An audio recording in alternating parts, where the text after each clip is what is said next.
E aí, galera do Tendência, aula de Biologia com a professora Ana Lia para o 2º ano e o conteúdo Zoologia Comparada, aula 1. Zoologia Comparada, ficou meio estranho, Zoologia Comparada. Então, meus amores, vocês viram aí, nós vimos todos os anfíbios, na verdade, vamos começar. Peixes cartilaginosos, peixes ossos, anfíbios, répteis, aves e mamíferos. E sempre quando ia na parte de circulação, por exemplo, eu sempre dizia pula, pula que vai ter uma hora que a gente vai ver todas as circulações, todas as questões de sistema circulatório e de certo modo respiratório juntos. Por quê? Porque a zoo da UFSC costuma ser muito comparativa. A zoologia comparada é um ramo da zoologia que é comparar como é que acontece os sistemas, como que se desenvolvem os sistemas em cada um dos grupos. Aí no famoso bom e velho slide de fundo preto, a gente sabe que tem esse quadrinho, é a última coisa do slide, comparando esses 5 grupos, né? Inclusive ele coloca os peixes como se fosse um único grupo, só que nós sabemos já que são duas classes, a classe dos anfíbios, a classe dos condríquides e a classe dos osteídeos. Então, meus amores, vamos ver aqui rapidamente, aí vai ter umas coisinhas que a gente não viu ainda e a gente vai estudar neste vídeo, então vem comigo. Olha o que diz ali, ó, tá meio ruim aí que tá me dando reflexo? Está. Mas tu tem esse slide, então tu tá vendo e eu vou ler aqui pra ti pra não ter que porque se eu fecho a janela, a minha luminosidade ela vai entudar, né? Então aí tu já vê a minha sala como ela é a partir do reflexo, mas vamos manter o foco.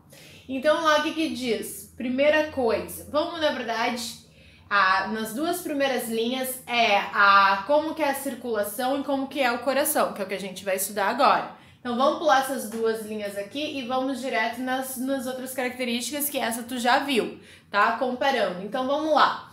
Os peixes, tanto condríquitos como osteídeos, cartilaginosos e ossos, são pecilotérmicos ou ectotérmicos, ou seja, a temperatura varia conforme o meio ambiente. Anfíbios, mesma coisa, pecilotérmicos. Répteis, pecilotérmicos. Então até aqui, tudo igual, todos são pecilotérmicos, beleza, fechou. Quais que são homeotérmicos ou endotérmicos, ou seja, a temperatura do corpo constante? Aves e mamíferos. Uhul! Já sabemos, as aves, as penas ajudam a manutenção da temperatura e os mamíferos, os pelos, além de outras coisas, né? A quantidade aí da camada subcutânea, de gordura, etc e tal. A quantidade de água também. Peixes, em relação à respiração, branquial, porque todos eles são aquáticos e alguns são dipnoicos, que é o que? Utilizam a bexiga natatória como reserva de oxigênio em momentos de secura, ou quando o habitat deles seca, ou quando eles precisam sair rapidamente da água para se alimentar e voltar.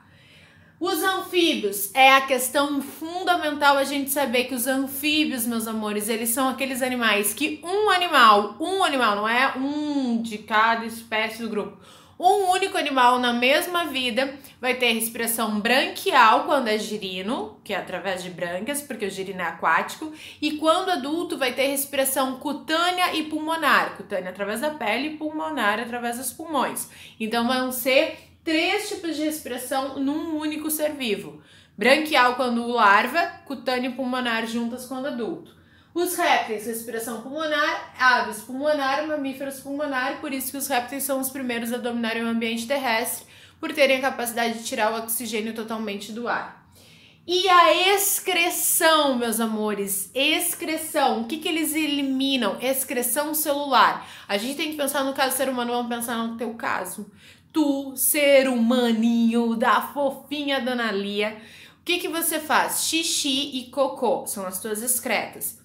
A urina, gente, é a excreta celular, então as tuas células, elas têm um metabolismo, elas eliminam aquilo que elas não necessitam, essa excreta celular cai no sangue, o sangue é guiado até os rins, onde serão órgãos filtradores que vão tirar do sangue as impurezas e diluir em água, né, na bexiga, ok? Também vão retirar a água do sangue, por isso que quanto mais água, você já tomou água hoje? Isso é só uma embalagem, mas dentro tem água. quanto mais água tu toma, maior a capacidade de dissolução das impurezas. Por isso que a nossa urina, quanto mais transparente, melhor. Significa que a gente tá com uma grande quantidade de água aí, eliminando as impurezas. Agora, qual que é o detalhe, meus amores? Dependendo do tipo de animal... Ah, tá, e era isso que eu tava falando. A excreta, urina, vem das células, que aí vai pro sangue, que os rins filtram e são eliminados na forma de urina.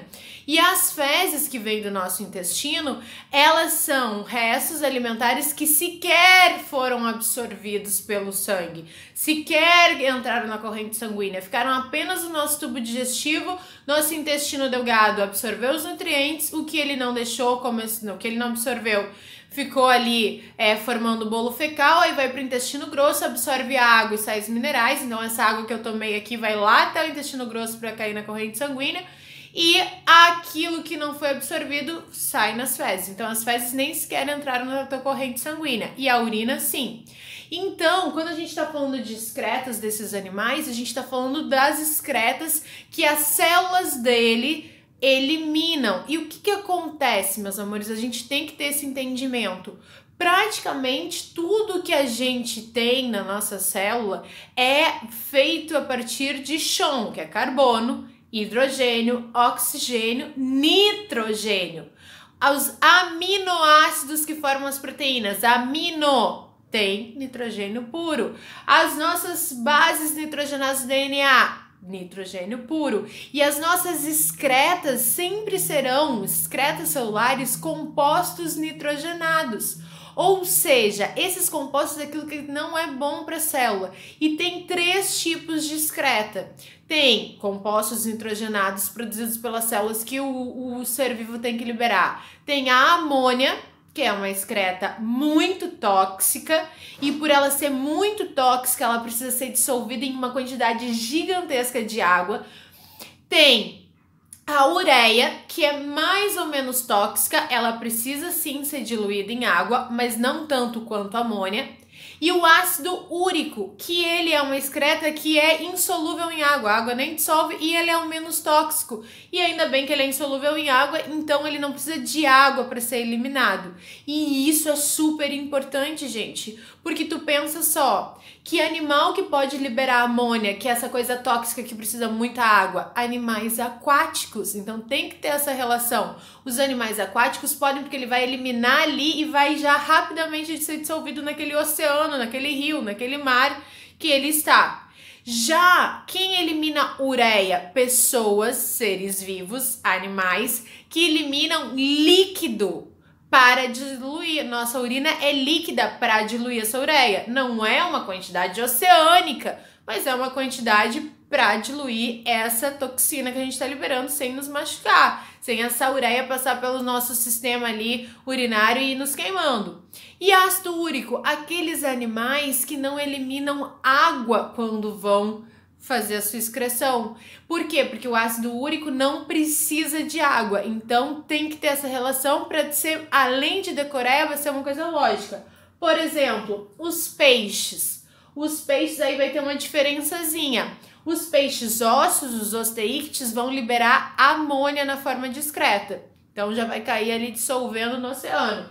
Já os peixes cartilaginosos vão liberar ureia, que também não é, vai ser eliminado ali junto com a água, né, no meio aquático, né, não é tão tóxica. Aí é uma decorebinha que os peixes ossos é amônia e os peixes cartilaginosos são ureia. Os anfíbios, amônia quando são larvas, porque eles estão no ambiente aquático, não é verdade? Quando são girinos, e ureia nos adultos, beleza? Tem que saber isso daí. Os répteis, lembra que os répteis foram os primeiros animais a dominarem um ambiente terrestre, um ambiente seco, e eles não podiam se desidratar, eles não podiam perder água. Lembra que a pele deles era super córnea para evitar o ressecamento? Se eles perdessem água na urina, ia ser super ruim. Então eles eliminam ácido úrico, que não precisa de quantidades, não precisa de água para ser eliminado. Vai ser naquela excreção meio semissólida junto com as fezes, né? Semissólida, semilíquida, meio gelatinosa. As aves, a mesma coisa. Gente, as aves, elas por mais que sejam terrestres, elas não podem, elas precisam ter um corpo adaptado para o voo. Como é que elas vão ter um corpo adaptado para o voo com uma bolsinha carregando água? Como é que uma coisa vai ser leve? Pensa numa bexiguinha. Tu pega uma bexiguinha, aqueles balões e enche com água, vai ficar pesado. Tu joga no ar, ela vai cair. Então, elas não podem ficar acumulando água para eliminar a sua excreção. Então, elas eliminam o ácido úrico. Por isso que tu nunca vai levar um xixi de passarinho na cabeça. Tu vai levar um cocô gelatinoso, porque esse ácido úrico sai misturado com as fezes. Beleza? Sai tudo pela cloaca, junto também no mesmo lugar que sai o ovo. E nós, seres humanos, mamíferos, todos os mamíferos, além de seres humanos, o teu cachorro, o teu gatinho, o elefante, todos eles vão eliminar ureia.